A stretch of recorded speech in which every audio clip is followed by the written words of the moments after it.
All right. Good afternoon, and welcome to the 42nd CALLERLAB Convention in Springfield, Missouri.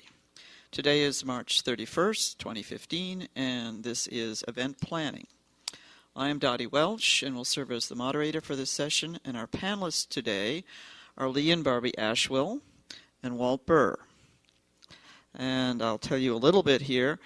Walt Burr has been in the military, traveled all over the world, started out in the United States, but is now living in Germany.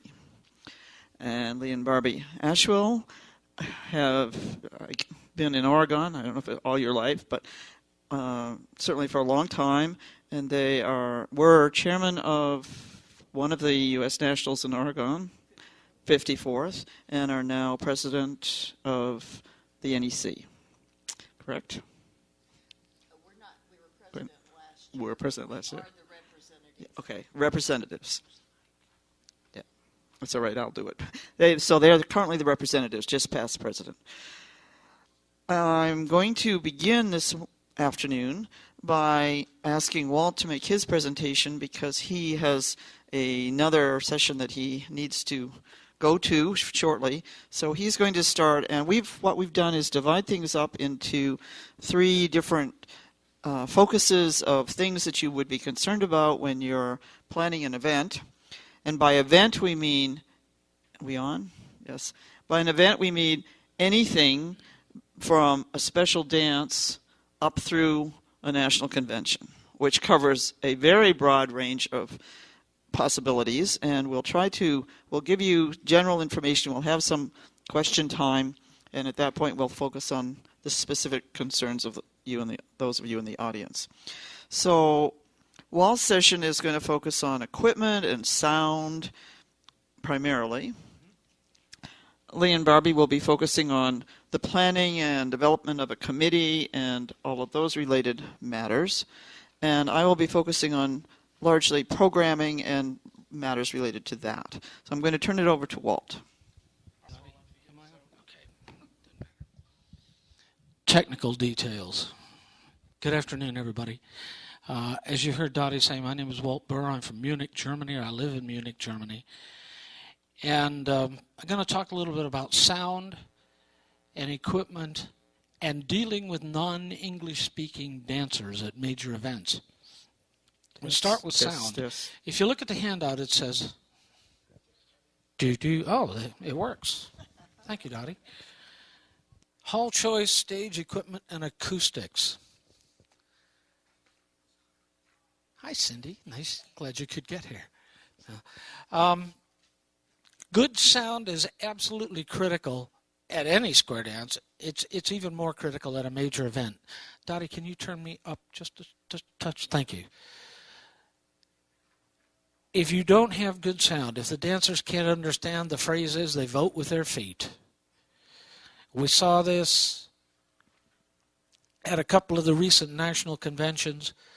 To be honest, and I'm not criticizing anybody, the sound in some of the halls was not as good as it could be, and you could gradually see those halls empty out, and people were not going in there. Just a couple rules of thumb. If you're involved in choosing the hall for a major event, you want to avoid things like brick walls, big glass windows, especially directly across from the stage. A rule of thumb is better a soft, irregular surface like you see in here than a hard, shiny surface. We had a situation in the Czech Republic 2 years ago with the European Convention. One of their halls was semicircular, and the outside wall was all glass. It was an absolute nightmare. In the end, we closed it on Saturday afternoon and quit using it.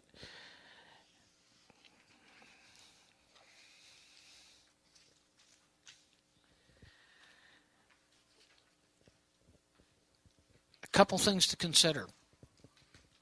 If you're setting sound, or if you have a sound technician, a square dance caller or somebody else, lots of times people think more speakers, more volume, better dance. It's not necessarily true. Lots of times more speakers, more volume results in more reverb. And the more reverb you have, the less your dancers can understand. Often one speaker correctly placed is far better than 4 speakers and the amplifier turned up full blast. Excuse me, I skipped ahead when I shouldn't have. Things like curtains, wood walls, acoustical tile like you see in here. These are benefits. These are good factors in a hall. In particular, if you've got a built-in stage, a stage you can't move, take a look at what's directly across from the stage. If it's glass windows or a big brick entrance wall with a door in the middle, it's going to be problems. Hard surfaces reflect sound. Talking about the stage, some things you should consider. If it's a portable stage, they come in a variety of heights. For a big event, about 3 feet or so is a good rule of thumb. And if you do that, if you put in a portable stage, make sure you have steps. Have you ever seen a lady caller in a petticoat and petty pants try to climb up on a stage with no steps? It's not nice. It's not nice. Have some steps. Make sure it's safe. We have had some situations with home-built or dancer-built stages that were really, really, really not safe.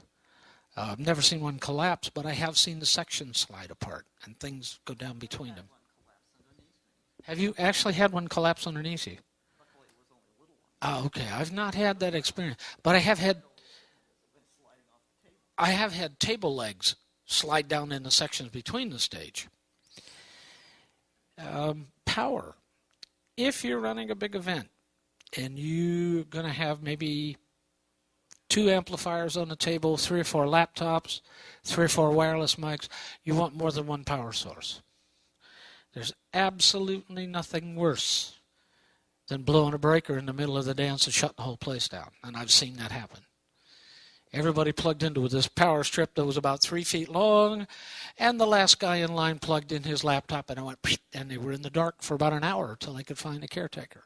So, something to consider. Nowadays, most callers and cuers use laptops. And something we've done in Europe is we have set up what's called a charging station off stage with multiple power outlets. And we tell people if you need to charge your computer, do it there. Don't leave it sitting on stage plugged in.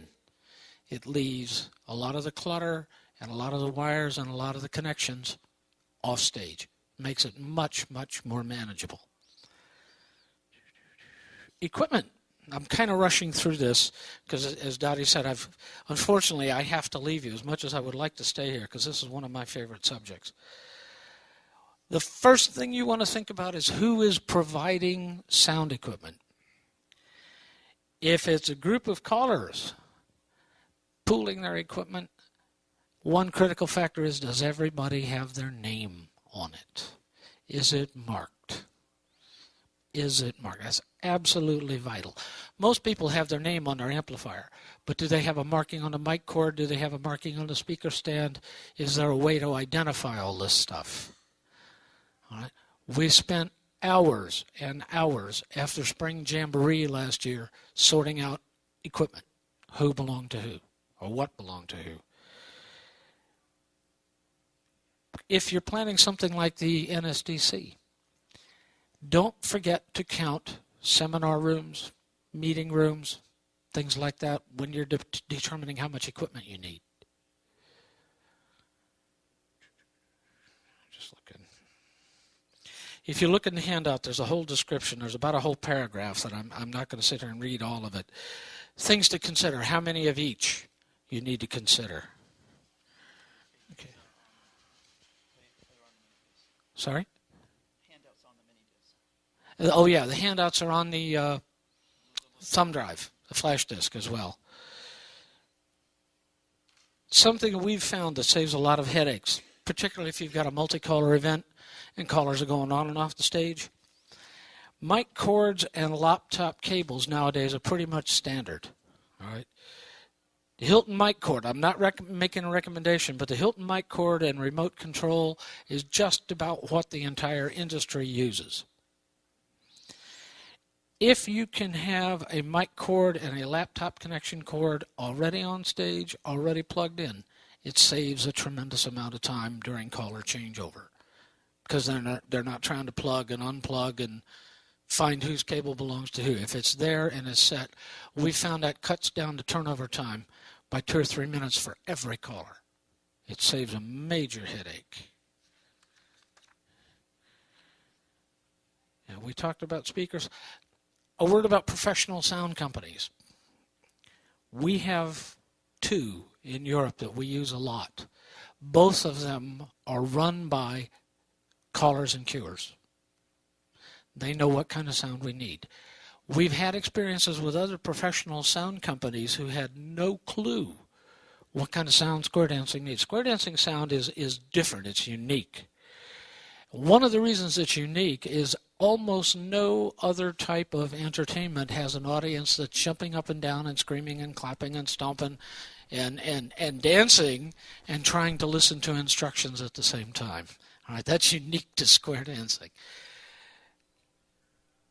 A clear voice, the sound for the voice has to be clear. It has to have as little reverb as possible for our dancers to understand. Louder is not always better. We've started taking the volume controls off the microphone channels at our events in Europe.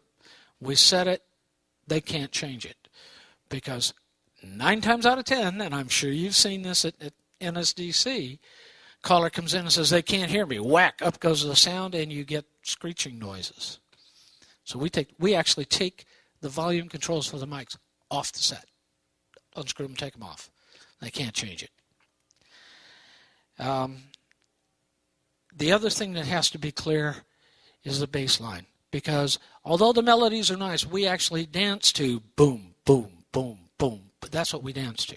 Just that. That bass percussion or that bass guitar note is what our dancers step to. And that has to be clear. There is a type of technology called echo suppression or delay technology. If you're using a professional sound company, they should know what this is all about. If they don't, you might want to consider another company. It's a complicated technology, and what it amounts to make a long story short, is it helps suppress echo and reverb. It's very, very effective. We started using it a couple years ago at our major events in Germany, and it is a tremendous improvement. It's called delay technology or echo suppression technology. It's a huge, huge help. Any questions so far? Any questions for me at all? Okay. Yeah. Barbi Ashwill, from representative from the National Executive Committee. When you talked about if you have a built-in stage, you want to look and see what's across from it, and if it's windows or something like that, then it could be a problem. Have you ever, would something like pipe and draping that, would that help? We had an event in Den Haag, Netherlands, in a hall something like about this wide but about twice as deep. And the far walls was glass entry walls. So what we did was actually took some rods, and we have a whole bunch of curtains like this, about this length. And we got permission to hang them from the balcony, and it was a huge, huge improvement. Yes, it can. It definitely can.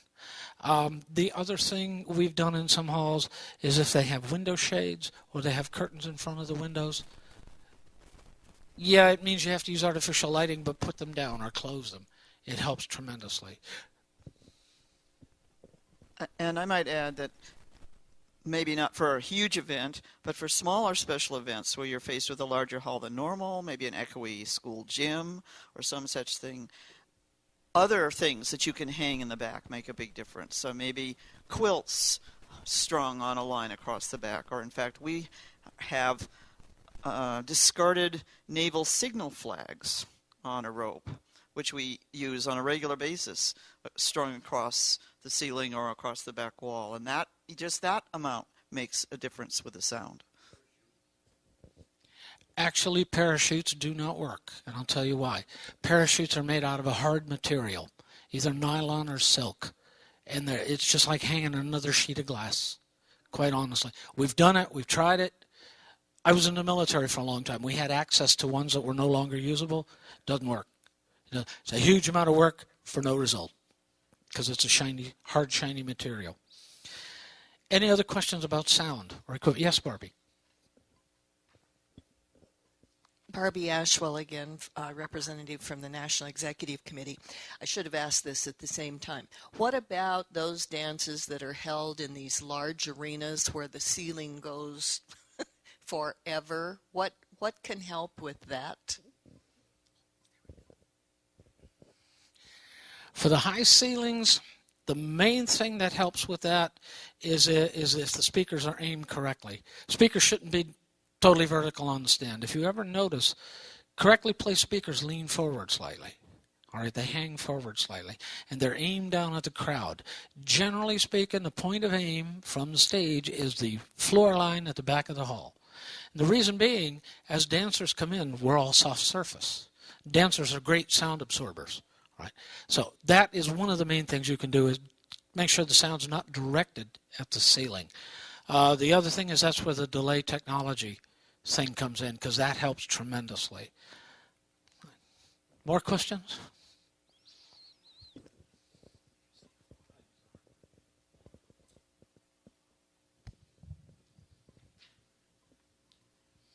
Leonard Hull, General Chairman of the 64th National Square Dance Convention in Springfield, Mass. This June, in our auditorium, the arena, we're using the speakers hanging from the ceiling. It's been proven. We've used them in our pre-convention, and they used the entire dance floor. All the cuers and the square dancers were very pleased with it. The college I work for had their graduation in that hall. At the same time, there's 8 speakers on one side, 8 speakers on the other, and everybody heard everything. It was the first time they were ever heard the name of their graduating class precisely. And the technician will be on site from the time we turn it on till we shut it off. Sounds great. If the in-house speakers work, if they're that good a quality. You're putting them up. You're hanging them from the ceiling. Wow. Okay. How expensive are they? We're having Solid Gold do our contract, and they said if we didn't use them, the pricing wouldn't change. They would still be in the same category. Okay. That was from Bob Ast and Yeah, I know that. Tom Manning's. Okay. That was just last night's conversation. Hey, if it works, it'll be, that's great. If you've managed to get good sound in a large arena, you've really, really accomplished something. Okay. More questions? Okay. The next section in my handout, by the way, this is all on your USB stick, is about choosing staff. Dottie, do you want me to deal with this, or do you want me to, because I think you had something similar. No, what I'm going to talk about is an event where it would be volunteer staff, and you're talking about hired staff, so go for it. Okay. Some of the things we consider when we're hiring staff for major events is, the first thing, most obvious thing is what kind of dance is it? Is it a special dance? Is it a full weekend? Is it a 3 or 4 day festival? How many callers do you need, and how many callers will your budget allow? All right. Travel costs. Travel costs are a major, major thing for us in Europe, especially bringing people from the States. It's approximately $1,000 round trip to fly to where I live from here. All right? This is a huge thing for us. Some things to consider, and this is something we actually ran into. Is the caller or the cuer experienced in all the programs that you want them to do? Do they even call or cue all the programs that you want them to do? I've seen a situation where a gentleman was hired to do plus an A1, and when he got there, he said, "Oh, I didn't realize there was A1. I don't call that." Actually happened. Make sure they can actually do what you want them to do or what you need them to do. Are you going to use local callers to carry part of the program? In Europe, a local caller or the club caller usually MCs and calls part of our program so the feature guy can have a break. Let's see, accommodation, fees. This is a big one. And I'm going to give you my opinion. All right. We have situations. Now, any caller should get paid a fair fee. He shouldn't have to lose money. But you have to look closely at what some folks are asking for a fee. Some of them are reasonable, in my opinion. Some of them are not. And I'm sure I'll hear about this when the rest of them hear the recordings, all right? Some folks, well, if you ask a caller what he wants for a fee and you think it's too high, say so. Don't be afraid to say, no, we can't afford that. Don't break the budget by trying to pay too much for a caller or a cuer or a contraprompter. Right? If you think it's unreasonable, say so. For some reason, I get the feeling that a lot of club presidents or a lot of leaders are afraid to say no. No, that's too high. Well, that's absolutely within reason to say that. Another thing you want to consider is this a return engagement? Has the caller or the cuer done this dance before? If so, how long ago? And do they have other bookings in the area? We have a clause in our contracts for our major events that they won't take another booking with 30 days before or 30 days after. Not another booking within such and such a mile, another booking in that country, period. Because our square dance community is not big enough to support somebody doing a major event here and a major event 100 miles down the road a week later. And so we just flat out say no. 30 days before, 30 days after. All right. Now, there's a little bit of wiggle room in that some folks will come in, do a major event, and then they're booked for 2 or 3 club nights that are going to happen anyway. Those clubs are going to dance on their night anyway. That's fine. That's not what I'm talking about. I'm talking about booking a big event this weekend, another one next weekend, 100 miles down the road, because the two just hurt each other. So we have that in our contracts.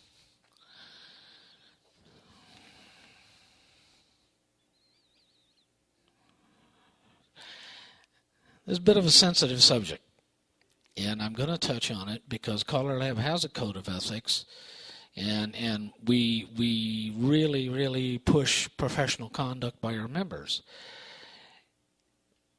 What kind of image does the caller or cuer that you want to hire project? To be real on, how do they dress? Our dress code, for those of you that are not familiar, says we will dress professionally, I believe, is the way it, all right? Do they have a reputation for showing up on time, or showing up late, or not showing up? Right? These are all things to consider. I know it's a sensitive subject, but it's all things to consider. Because there are a few, fortunately very, very few, there are a few callers and cuers who simply do not project a professional image. It's something you need to consider.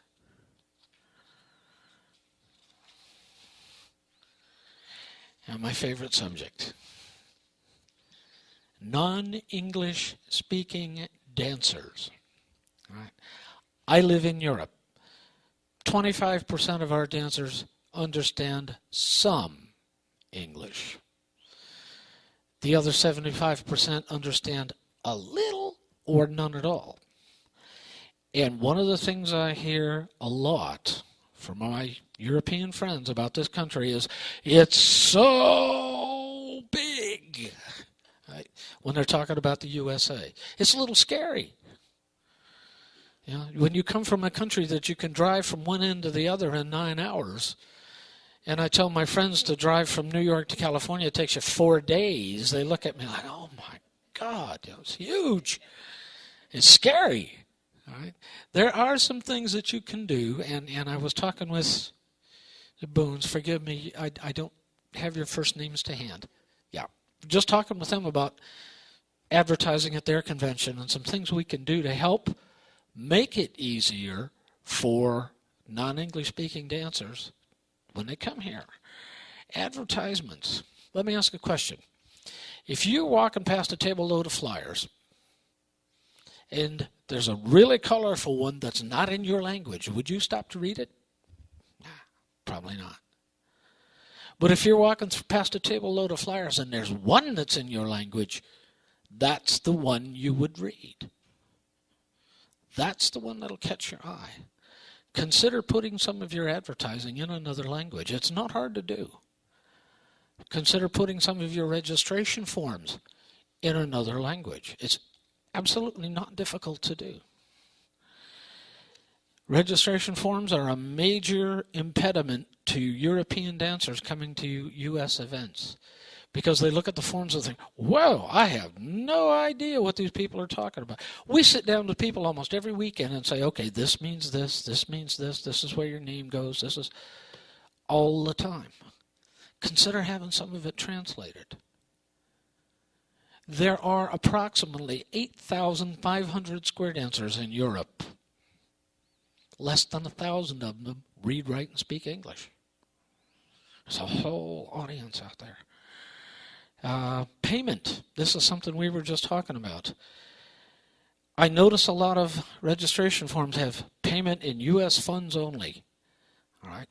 In Europe, we use bank transfers a lot. A lot. We pay household bills by direct bank transfer. Now, I can transfer money from my euros account to a US dollars account. I transferred $110 recently. It cost me $19 in fees to do that. Consider using PayPal. PayPal is the easiest way to pay something from a foreign currency to a US currency. Because although we lose a little in the exchange rate, we don't have these horrendous fees. Credit cards. Our European credit cards work a little differently than yours do. Sometimes we can pay with a credit card, sometimes we can't. It depends on what institution has issued our cards. Not all of them can be used to pay here in the States. PayPal is just recently become widely available. They had a couple of bugs in it. It's the easiest way for us to pay things. So consider that.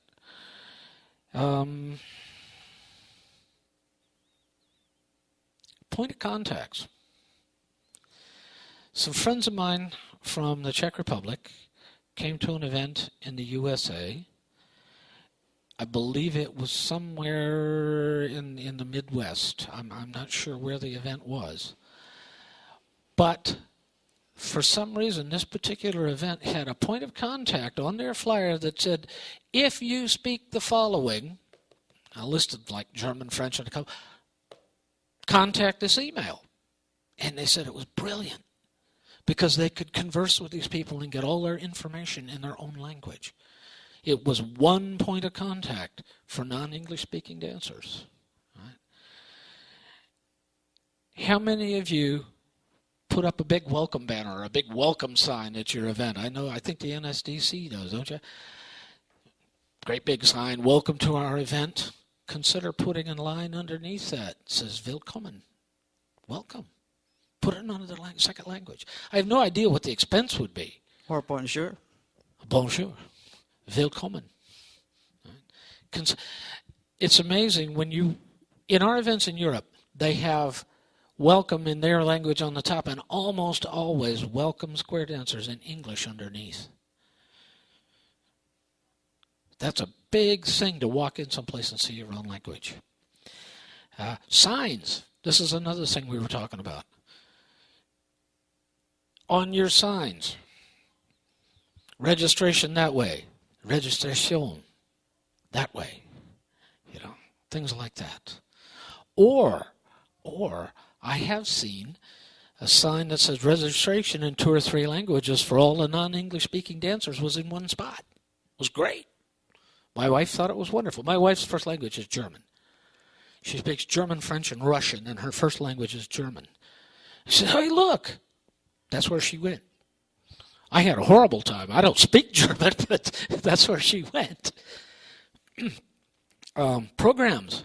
Now, I know the NSDC program book is far too large to translate. Is it possible just to have a daily, just a direction of this hall's here, this hall's here, this hall's here, translated? That would be a huge help. Talked about registration. Helpers. This is one that I have seen done, and it's probably the best idea I've seen in years and years and years. We went to an event in the UK, a major event, a European convention, and all of their staff had a badge about like this with a ribbon underneath that said, ask me, I speak, in all the languages they could speak. So there is a person who speaks my language. I know Dottie speaks Canadian, but speaks my language. I can go ask them because it says, I speak German, French, Russian, Spanish, whatever I speak, on their badge. That was absolutely brilliant. Now, I will tell you something our European friends tell us is that we here, or you here in America, have an advantage. And we hear this consistently. You have an advantage because Americans smile more than Europeans do. Even my wife says it. She says, if we go to the States, everybody's so friendly.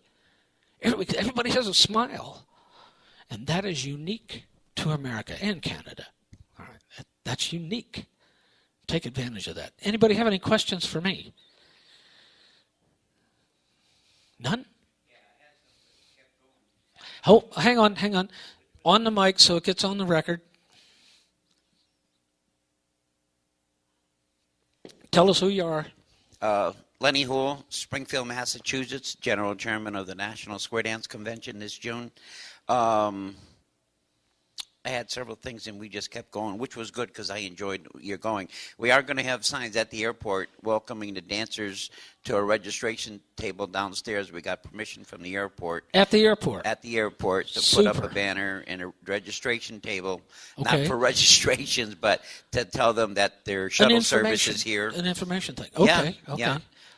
Great. Stick a sign on it in about 5 languages. Well, I'm because you said that, we're just going to have to find somebody who knows how to speak the language so we can What print languages do you want? it. Well, Japanese, German. Send me what you want on the sign. I also work for a nonprofit called Grand Square International. Yeah. We have teams in 6 countries that can handle 9 languages. Tell me what you want. Okay, I know what it was now. It's on this subject. We tried to find somebody. We were told a year ago that they would transcribe our advertisement out in the European countries, and they never returned our emails, so we never got the opportunity to advertise out there. Okay. The magazines you're looking for are the European Bulletin, the EAASDC Bulletin, the British Let's Square Dance. The Swedes have a magazine, and the Danes have a magazine. I don't know them off the top of my head, but You'll have to give me your email address so we can converse. It's my name. It's still Walt, not too late. You got a pencil? It's real easy. My secretary's getting it now. It happens to be my wife, my right hand, and I thank her every day for being here for the convention. I said something about my wife being my secretary, and she said, no, secretaries get paid. Yeah. Okay, it's my name, Walt Burr, all one word. Small? Yep, WALTBURR, at web, WEB, .DE, Delta Echo.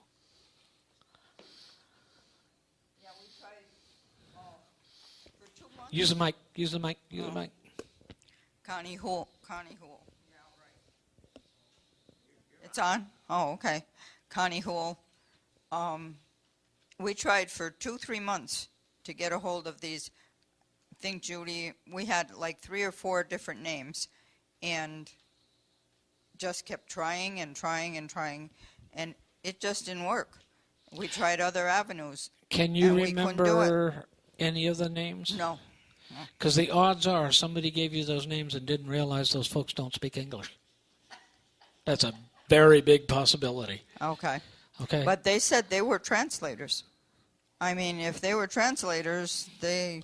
It depends. Oh, okay. They could have been translating German into Russian, or okay. German into French, or French into Russian, or it's not always something into English. I mean, I talk French, you know, but so when we go different places, it's been very, very handy.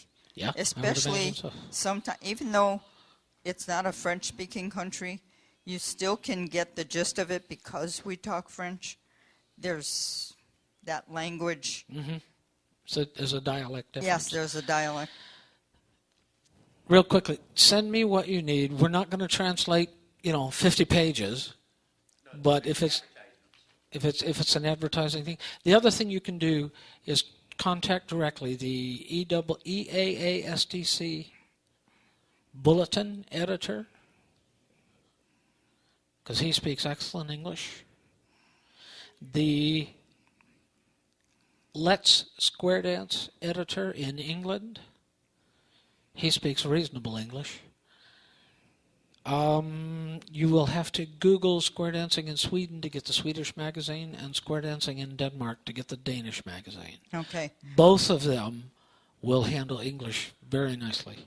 Well, right now, we're only 3 months away, so Yeah. It's you a little late for you. It's a little, late for some of that. But what we could use is our sign at the airport. Then we could put the other languages that we know are coming, which is Japan.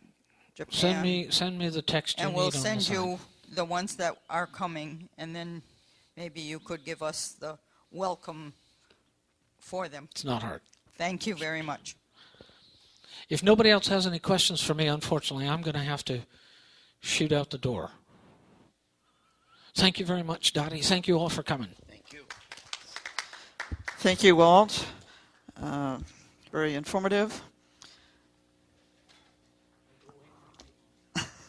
I'm just going to add a little bit about our experiences in Canada regarding international folks. And one thing that we've been doing on a regular basis is we have a small room, maybe a quarter to a third the size of this one, that we designate as an international visitors room, hospitality room. And that makes it possible for us to provide a few special services to them and a place that they can find. And we try to get somebody there who is capable of speaking a couple of languages at least part of the time, so that we have some ability to service whatever needs they might have. So that's something to think about if you haven't already done that. Certainly it's an issue, and we, in Canada being a bilingual country, we had to address that issue. We had some of our advertisements in both French and English, and we don't have an awful lot of dancers in Canada that only speak French, so it's not as big a problem as you might think. But nevertheless, we made that effort to try to reach out to the French speakers. So, if I think all of you are U.S., yes? So none of you here are directly addressing it except for the national conventions that have visitors from all over the world, and you want to make them welcome. Any other questions on that topic before we move on? All right, I'm going to go next to the Ashwills, who have had lots of experience and are now in the position of helping advise the future national conventions. So I'll turn it over to you. Why don't you use this one if you can. Lee Ashwill. If somebody had told me 25 years ago that I would have chaired a National Square Dance Convention, I would not have believed that. There's certain things you need to do once your city or state has been selected to host a national or an event larger than your regular square dance, whether it be a day or a night, is that you need to select leadership. If you are asked to assume a leadership role or you volunteer for one, there are things you need to do following that. First of all, you need to evaluate your strengths and your weaknesses. and we all have some of each. I had very few strengths but a lot of weaknesses, but my partner covered me on that. Do you possess the ability and the skills to evaluate other folks' skills to fill positions? Some people can, some people can't. Do you possess the leadership skills that would inspire subordinates to follow you when you make your decisions? If you have difficulty doing a self-analysis, find someone who would be honest with you and give you that analysis. Not necessarily a friend. It might be an acquaintance who has been brutally honest with you in the past, but you need that honesty. Do you have the ability and history of being able to judge others on their merits? We misread people frequently, and once you get so far down the road, it's hard to replace them, so you really need to look at them carefully when you put them in a position. One thing you want to evaluate them on, and you want to listen to their side of the argument, but once you make the decision, are they going to follow that decision 100% and support it? If not, you need to find somebody else to do that. If you identify a weakness in yourself, add somebody to your team that has a strength in that area that can carry on with that. We did that on several occasions. I never felt that I had leadership ability, and when they asked me to take the position, I was really, really hesitant. Barb was very strong, and so she helped me get through that. Select your core staff. Every large event has a core staff that they need to have. Allow the core staff to contribute their ideas and thoughts to your planning and your execution of your event. However, when planning a large event, it is not always possible to do it in a democratic fashion. I, for one, decided when we put our board in place, it was going to be a democratic operation. Our advisors said, don't do that. Well, I was smarter than our advisors, and I said, we're going to do that. It lasted 3 months. You need to be the boss. You need to make the decisions and go forward. Selecting and recruiting volunteers. Boy, that's a really tough position. In a National Square Dance Convention, you have your basic 7 chairmen after your general chairman and your assistant general chairman. It's hard to know 7 people with the skills involved in each one of those activities. So you need to rely on other folks within your area who know folks that have those skills. You'll use them. You'll use everybody you can find to evaluate other folks. Once a dancer has been identified that possesses the talent or ability that you need for a position, it's up to you as a leader to sit down with them face to face, tell them in very plain terms what you expect of them, what their responsibilities are going to be. If there's a monetary involvement, let them know up front. Don't surprise them that something's going to cost them later on. My management style has never been the normal, I don't think. I would much rather walk around and pat a volunteer on the back and say, job well done. You'll be surprised how much more they will give you for that. If they were a paid employee, it's even more important than a raise in wages. So please, please, please emphasize and go around to your volunteers and tell them how much they mean to you. One thing that we found, this is Barbi Ashwill from the National Executive Committee. One of the things we found helpful in choosing this core staff was we were involved, we both are past presidents of our state federation. And the way our federation was set up, we would travel throughout the state of Oregon for the various state meetings. And there were 5 of those a year. And we held other state positions prior to becoming president, so we spent many years traveling throughout Oregon. And because of that, and because they would have dances and dinners during that weekend event, we would get acquainted with a lot of the dancers, and it gave us a chance to to listen to, their conversations and to try and figure out what their strengths were as we were trying to fill these core positions. Lee mentioned 7 in particular. Well, those are the 7 chairmen that you have to appoint, but there are another 5 positions that are on that board also, such as your assistant general chairman, and then you've got your secretary and your computer person and your legal person and your ceremonies. So that's a lot of people that you're giving a lot of responsibility to. So as I think he mentioned, if you have difficulty filling a position, you can't always be at a dance maybe a couple 100 miles away. So you have to rely on friends in that area who belong to those clubs, have them recommend people who you can interview, but the interview process is important. One of the things we also learned early on is there were some people who we had dealt with at the federation level, and we found that their management styles and ours were not always the same. They were close, but they weren't the same. But we found we had to overlook some of those differences because some of the positions that had to be filled, you just knew they were exactly the right person for that. So you overlooked any hard feelings you might have had previously, and I won't say that we might not have monitored their progress a little more closely, but time and again they proved their value because that's where their strengths were. As you assign each of these people their various areas, and we're talking about things like one chairman will handle all of the publicity, one chairman will handle all of the registration issues, another will handle all of the facilities and so forth. So they're going to get geared and really look at what is in their area.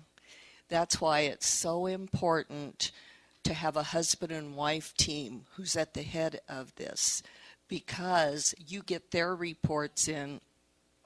You have the ability to see where these positions overlap. Social and special events, for example, one of their vice chairmen is of hospitality. We have to have hospitality for vendors. That's under our business chairman. And there are various other committees where they'll cross over. And that's why when the leaders are chosen to lead this convention, they need to be able to see that big picture and be able to help these other chairmen work well together.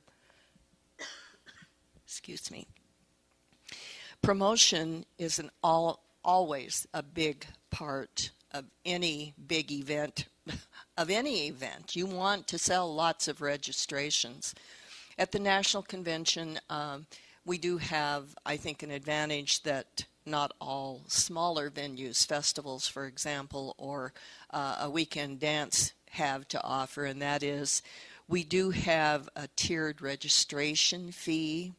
And so people who register from the beginning of your convention up to a certain date, like your pre-convention dance, are able to register at a reduced fee. And after that, then there's a higher fee. And if they don't register prior to coming to the door, there's an even higher fee at the door. So I think that helps at the convention level. But if you're doing another smaller type of event, sometimes, and we see this at the convention level too, they'll come up with a gimmick, if you will, and say, okay, everybody who registers all over, no matter from where, by a certain date, we're going to put your name in the hat, and they'll go out and they'll find some sponsors who will sponsor free airline tickets for 2 to come to convention, or 3 or 4 hotel nights while they're at convention. Whatever you can get people to help you with. Or they'll give you cherry mash.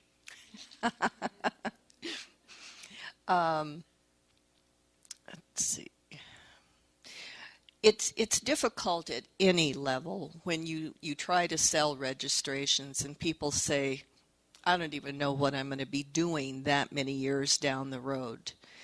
How to prepare you to set up good answers for that, there is no set answer. Some people said, well, we don't know where we'll be or what we'll be doing. And we said, well, register for the convention. Then you'll know where you're going to be and what you're going to be doing.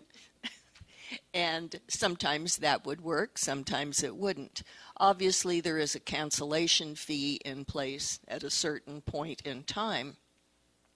But something that Lee always used to like to tell them is, okay, so because they would say, well, you know, I'm getting up in years and I may not still be around. And he would say to them, well, you love this activity as much as we do, and wouldn't that make a wonderful contribution to our activity? The one thing that we stressed from the day we got the bid for the convention is, if you lose one friend over this, it's not worth it. A lot of times you have to choke stuff back, but you don't want to lose a friend. There's fees involved with an event larger than your normal square dance, and that's BMI and ASCAP. I went online and got BMI's figures because they've always had their fee was based on your number of dancers, plus an extra fee if you had live music in a hall. Could not find the live music fee, so I don't think it exists this year. I called BMI ASCAP, and the young man I talked to said he did not think there was a fee for that. So the fee for 2015 is $7 cents per attendee. Now, in that group of attendees, anybody that you have that works on the convention is considered a worker, and you can remove them from that count. ASCAP, it's a little different situation. They have a annual licensing fee, and for less than 1,500 attendees, it's $123, and it gradually goes up until more than 100,000, and man, would I like to see that. I'd have paid their fee, is $9,752. Again, with ASCAP, you can deduct those workers from your program. I would just like to add to that, this is why it is so important when you have volunteers who help at your conventions, at your pre-conventions, get a listing of their names, because you may be required to show that. I've not talked to a general chairman who has had to do that, but that could be an audit process they might, put into place. And Lee was correct about the 7 cents per attendee, minus all of these volunteers. However, BMI does charge a minimum fee, and no matter, even if you broke zero, you still have to pay $155 for your event. Any questions?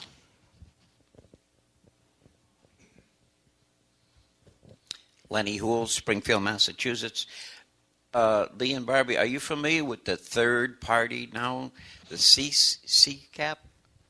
CSAC. CSAC. Was not familiar with that until we went to pre-convention in Des Moines. Yeah. But so I did not have any time to get any figures on that one. Okay. Thank you. Yes, we saw it briefly in the board meeting too, but I don't have figures for it. But I gather that it's a third one that has different set of members. This is a new thing to me because we have one organization in Canada, thank heavens, but something to be dealt with. Cindy Boone, General Chairman for the 67th National in Kansas City in 2018. I might back up a little bit to the interpreters. One of the places that you can go to look for an interpreter, which most of you probably have not thought of, is every court system usually has interpreters there that they have to provide for someone that comes in for a that has a legal case, and they have people on staff who do that. Now, whether those people on staff would volunteer or come in for theirs, but I know in Arkansas we had people that did legal recordings in the courtroom that came in and volunteered to be the interpreters in our international room in Little Rock at the convention. I had not seen it. I'm Lee Ashwill, and I had not seen it until we did our convention in 2005, and we set up an international hospitality room. I had not seen that in any other convention. We were fortunate enough that we had Japanese, German, and Chinese interpreters. We had 2 ladies from Beijing who wanted to come to our convention. They couldn't get out of the country. It's an amazing process to be able to get out of China. I had to write letters to their leaders and request that they be granted a visa to come. It took about 7 months to get that done. They finally allowed them to come, and those 2 ladies did not speak much English, but they were so delighted that we had 2 Chinese interpreters in the hospitality room who could help them. Barbi Ashwill, I might add also another place, since Lee and I have been volunteering with our other hats, we volunteer at our local hospital, and we know they also have interpreters there. We have fairly large communities of Spanish-speaking people and also Russian-speaking people. So that would be another avenue as a source to seek that out. All right, so we have a few minutes left, and I'm going to talk a little bit about the third area here. So I'm Dottie Welch again, and my experiences in organizing Canadian national conventions. So first, and this is all in the handout, so if I'm going rather quickly, find your handout if you can. If you're organizing any kind of event, not necessarily a monster national convention, but these things hold true at some level for everything, you have to pick a date if it isn't already designated as a specific date by some body that has control over an annual or biannual event. And you need to consider what nearby dance events might be in conflict. Is there a holiday that might or might not enhance your event? What about weather? We have to duck some aspects of the winter in Canada. And is there another major event in the area outside of square dancing that might fill up all the hotel rooms, for instance? So those things need to be taken into consideration.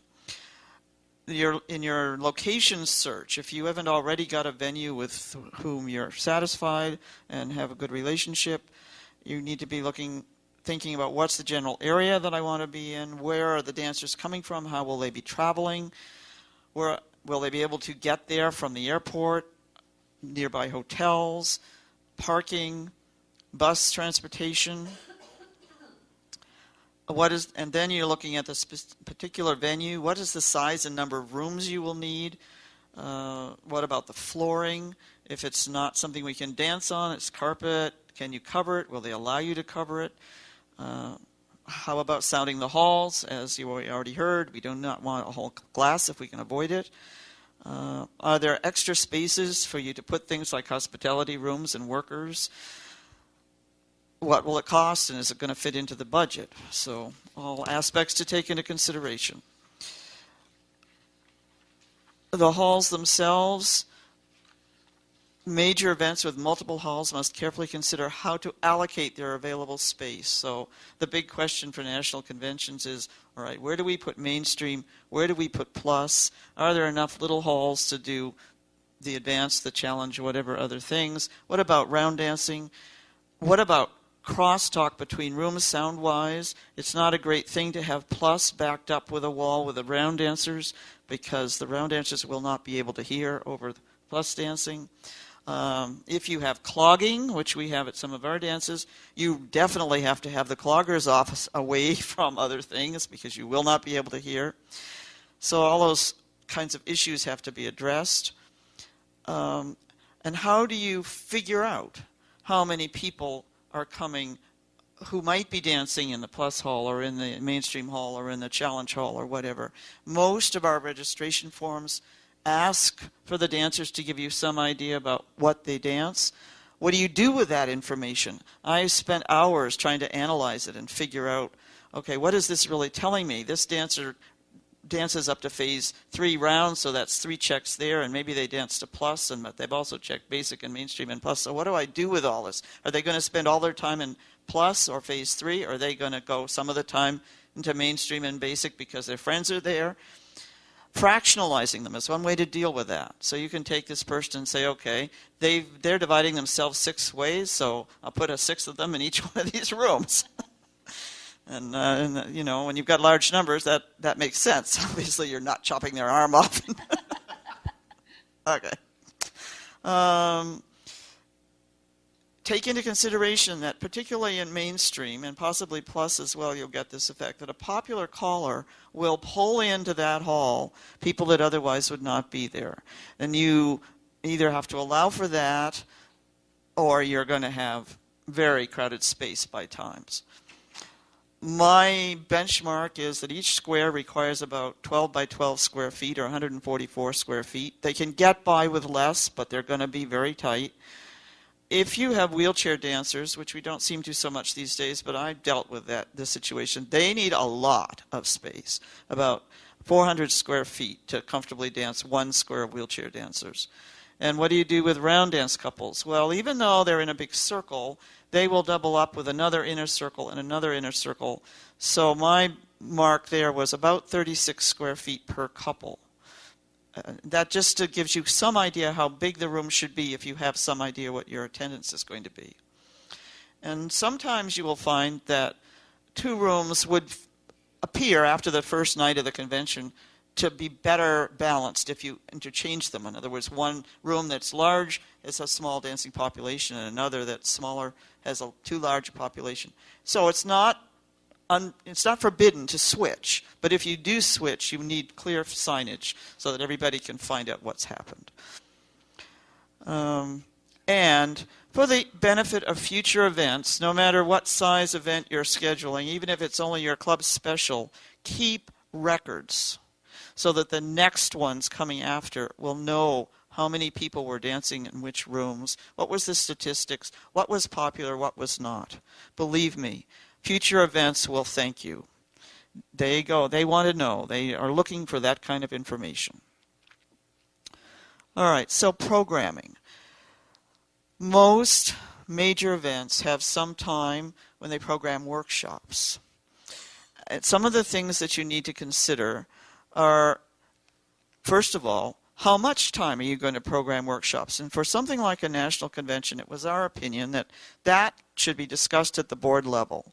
They should kind of have this grand plan. Everybody should be in agreement. Are you going to do workshops all afternoon? Are you going to do 1 hour in each hall?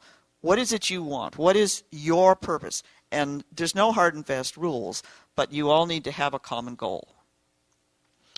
And some of the common things: non-standard applications, introduction to calls in the next program, something different in some way. So they're doing experimental calls, they're doing traditional figures, whatever, something that was just different from the things we normally do, or dancing in a different starting formation. I'm sure you're all aware that hexagons have become particularly popular lately.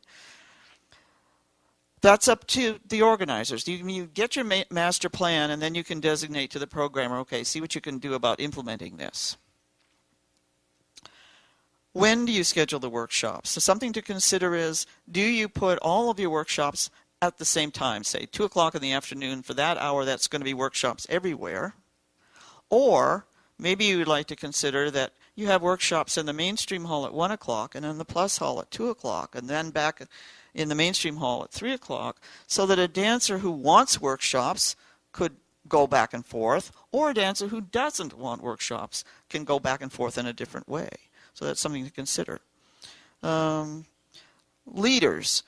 First of all, on their form, they should have indicated willingness. I have had the unfortunate experience of having leaders find when they arrive at a convention that they've been assigned a workshop which they never asked for and aren't prepared to do and really don't want to get involved in. And that's a very awkward position for a leader to be in. So they should know well in advance. Should be no surprises there. And I think in terms of if you are doing workshops on particular calls, as a caller I'm speaking now, I would rather be assigned the call so that I know that somebody has got a plan and that I'm not going to be workshopping the same call some other leader decides to workshop. Because otherwise, it's left to us to chase each other, try to connect with each other, and find out who's doing what. And that, in a major convention, that's difficult. So, we come to the process of actually programming. I know I'm running late here, so I'm rattling on here. I believe we're meant to be done very soon. Am I correct? Yes. Yes, very close. Okay, so what's fair? What's equitable? If you have leaders that do multiple things, I expect them to be more involved than someone who only does one thing. If somebody asks to be in the plus hall, I don't look necessarily at what else they've been asked for, except in terms of making sure they have a reasonable schedule. But I would look at how many people have asked to be in the plus hall, how much time do I have, and more or less equitably split up the time. If I have a few spares, those would go to the people less busy, but that's the underlying concept here. Prime time. Oh, tough questions. Think about what you know about people. Think about making it good for the dancers. And then I have some details about how to actually do this programming. I know there's some programs out there, but it still comes down to the same thing. There's two things to consider. You have to fill out the schedule, but you also have to make it possible for the leaders to fulfill whatever you're giving them. So you need to look not only at the schedule itself, but also at the leaders, their time schedule. So you can look across and say, all right, they're doing this. Then they have a little bit of time to get from that spot to this spot. And then they have some time to eat their lunch. And then they will. You have to look at their schedule and make sure it's reasonable. And what else do I have here? A little bit left here. There's more details about how to deal with lots of leaders in limited numbers. If you have an area that, for instance, in the challenge hall, we have a small number of them and they're mostly calling more than one thing, sort out the challenge time first, because you don't have a whole lot of choices there, and then work with the ones where you have more choice and more people to work with. Make sure they know. Make sure that whatever you decide, the information goes out to the leaders with lots of lead time. One of the recent nationals, it didn't get to me. I left home. I still didn't have my schedule. They'd mailed it by snail mail. It takes 2 weeks to get to Nova Scotia. I never saw my schedule until I arrived at the door. Back it up. Make sure you have enough time. Little program that goes in a pocket, you do that very well at the Nationals, but even the small events, if there's any complexity, a piece of paper that they can fold up and put in their pocket, it's a very handy tool. I've talked a bit about ASCAP, BMI, and SOCAN. Nobody in Canada is here today. We have something similar to BMI ASCAP, but I won't go into details. And I think that more or less covers it. We have just time for one question if anybody has one. Questions? Yes. Barbi. Barbi Ashwill. I just wondered, it sounds like when you're planning these events at home that you bring in a well-known, perhaps international caller, and then do you fill in with local callers for the rest of your program? And do they get paid as well, or do they donate their time? Actually, most of what I've just said applies to national conventions, okay, which is the same way that you have it. So their leaders are all volunteer, okay, no paid staff. All of this business about this. Yes, if you have a major staff member, that definitely affects your programming theory, okay. Anybody else? All right, I think it's break time. Thank you all for being here. And I hope you found it useful.